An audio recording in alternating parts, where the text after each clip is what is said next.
The party is over, Neymar অংশগ্রহণ করছেন সেই পার্টিতে, বিশ্বকাপের চলমান পার্টি, যেখানে Messi, Ronaldo, Kylian Mbappe, Harry Kane, যত নাম আছে আপনার কাছে সবাই পারফরমেন্স করছে। একজনেরই অভাব ছিল, সেটা হচ্ছে নেইমার জুনিয়রের।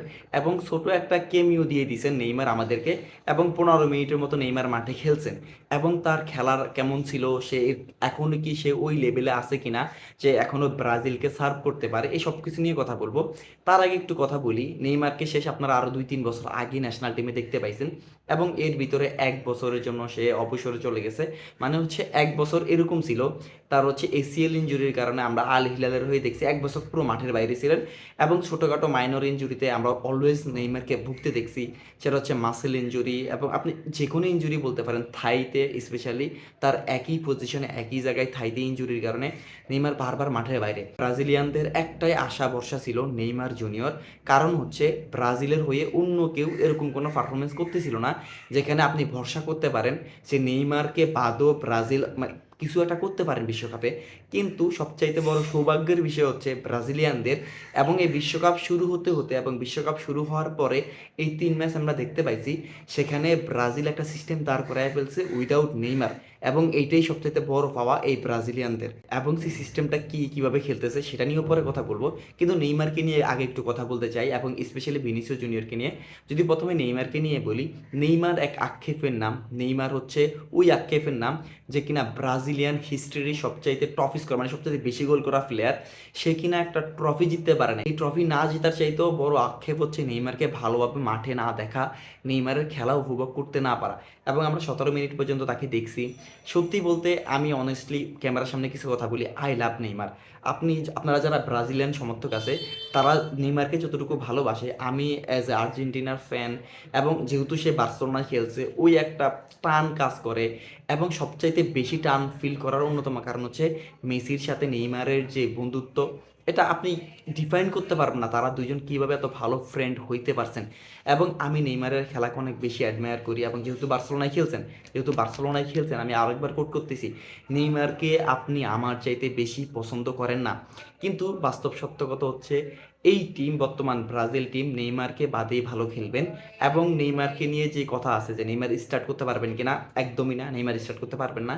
এবং এই যে 15 মিনিট আমরা তাকে দেখতে পাইছি, যে ড্রিবলিং আশা করি আমরা নেইমার কাছ থেকে, মনুমেন্টাল ড্রিবলিং, সেটা আমরা নেইমারের কাছ থেকে পাবো না। তার বয়সের জন্য বলেন, তার ফিটনেসের জন্য বলেন, এবং সে অন্য মেসির দিকে তাকান, আপনি রোনালদোর দিকে তাকান, তারা গোল পাইছে, তারা খেলতেছে 90 মিনিট, মানে 80 মিনিট তারা খেলতে পারতেছে, তারা ইনজুরিতে পড়ে নাই, তারা ইনজুর ছিল না, এত বেশি ছিল না, মোটামুটি পড়ছে মেসি, কিন্তু এত বেশি ইনজুর ছিল না, রেগুলার খেলার ভিতরে ছিল, যেটা নেইমার ছিল না। এবং এই ম্যাচ খেলতেছিল, মনে হইতেছিল নেইমার ইজি খেলতেছে না, নেইমার একটা ভয় পাইতেছে আবারও কি সে ইনজুর হয়ে পড়ে যাইতেছে কিনা।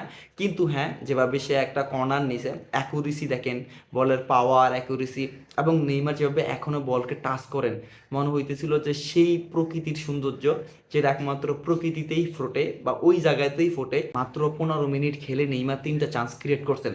এবং যে ড্রিবলিংয়ের কথা বললাম, যে নেইমারের যে সবচাইতে বড় স্ট্রং সাইড, সেটা আমি বলে করি যে আর পাবেন না আপনারা, যে নেইমার ও মাই গড নেইমার মুভ দেখাইছেন, ড্রিবলিং করে গেছেন, ওটা আপনারা পাবেন না। ওইটা বাদ দিয়ে লাস্ট 10 থেকে 15 মিনিট, যেখানে আপনার প্রতিপক্ষ এই বিশ্বকাপে আপনি রাউন্ড অফ 32-তে বা 16-এ গেলে আপনার বিপক্ষে যখন টিমরা সলিড ডিফেন্সিভ থাকবে, আপনি গোল বের করতে পারতেছেন না, নেইমার তখনই কাজে আসবে। লাস্ট 15-20 মিনিটে নেইমার আসবেন, ক্রিয়েটিভিটিকে একদম তুঙ্গে নিয়ে যাবেন। আপনি এখানে আসে বা ব্রাজিলের গেম ফিলের একটা বিষয়, যে ব্রাজিল যেভাবে খেলেন, এখন আসি যে সিস্টেমটার ভিতরে, যে ব্রাজিলের মেইন সিস্টেম হচ্ছে, ব্রাজিল বুঝে গেছেন তাদেরকে কি করতে হবে, তাদের ডিফেন্ডারদেরকে কি করতে হবে, তাদের মিডফিল্ডারদেরকে কি করতে হবে। তাদের মেইন কোর হচ্ছে বল উইন করা। আপনি দেখেন স্কটল্যান্ডে তারা অলমোস্ট ছেড়ে দিছে, যে বল দিয়ে খেলতে দিছে, যে তোমরা খেলো। আপনি স্ট্যাটে দেখতে পারবেন যে ব্রাজিলের পজিশন বেশি, কিন্তু আপাত দৃষ্টিতে আমি যখন গেমটা দেখতেছিলাম, যে মানে স্কটল্যান্ডের কাছে বল বেশি, এবং স্কটল্যান্ড খেলতে ট্রাই করতেছিল, এবং তাদেরকে যেভাবে মার্ক করা হইতেছিল, তাদেরকে স্পেস দেওয়া হইতেছিল না, তাদের কাছ থেকে বল ওন করা হইতেছিল, এবং তারপরে লং যাওয়া হইতেছিল, প্রতিবারই লং যাইতেছিল না, কিছুটা খেলতেছিল।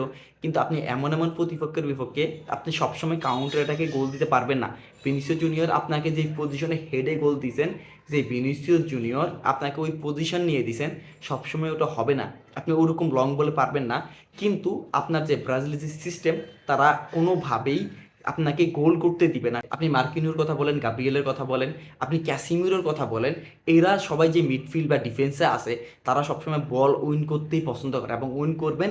কিন্তু আপনি ওই যে প্রতিপক্ষের বিপক্ষে খেলবেন, যাদের বিপক্ষে আপনি বল তো উইন করবেন, কিন্তু আপনাকে কন্ট্রোলে করতে হবে গেম, আপনি কন্ট্রোল নিতে হবে কিছু টাইমের জন্য। ওই প্লেয়ার আমি ব্রাজিলে দেখি না।